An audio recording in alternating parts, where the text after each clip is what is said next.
참 이쪽으로 좀. 다 못 보신 것 같은데. 자, 차례가 경례.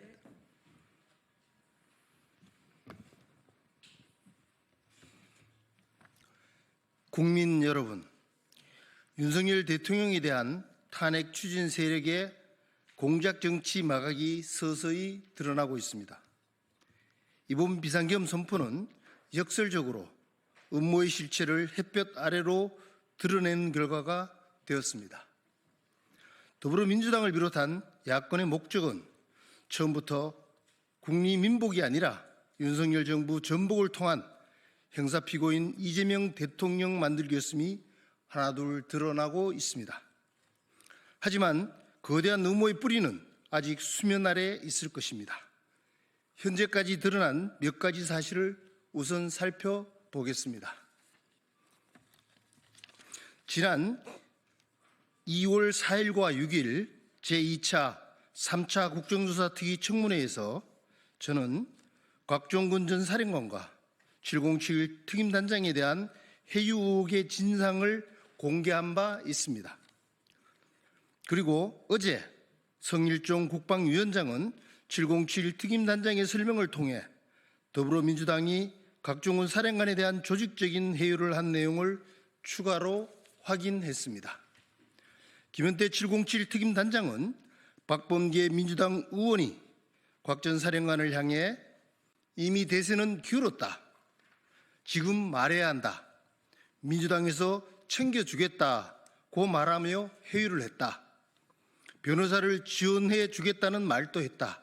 등 차마 믿기 힘든 내용들을 구체적으로 확인해 주었습니다. 하지만 어제 발표되지 않은 하나의 의혹이 더 있습니다.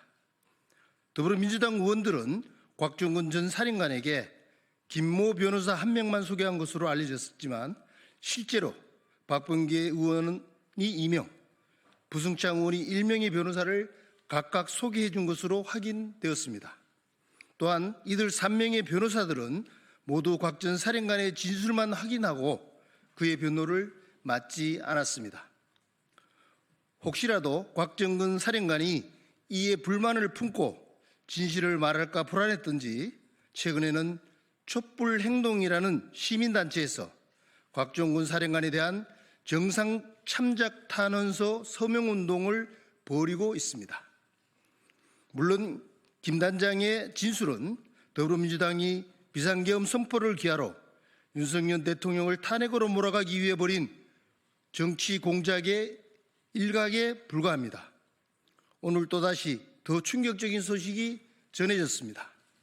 오늘 윤석열 대통령 탄핵심판 변론 기일에서는 조태용 국정원장의 진술을 통해 홍장원 전 국정원 1차장이 메모 작성 시점에 공간이 아닌 청사 사무실에 있었다는 사실이 밝혀졌습니다.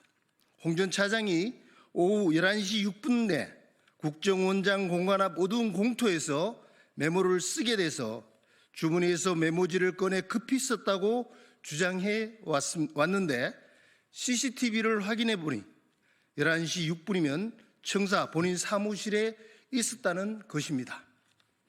또한 홍 차장은 본인이 작성한 메모와 보좌관이 작성한 메모 두 가지가 있다고 했는데 보좌관에게 직접 물어보니 메모는 총 4가지가 있는 것으로 확인되었습니다.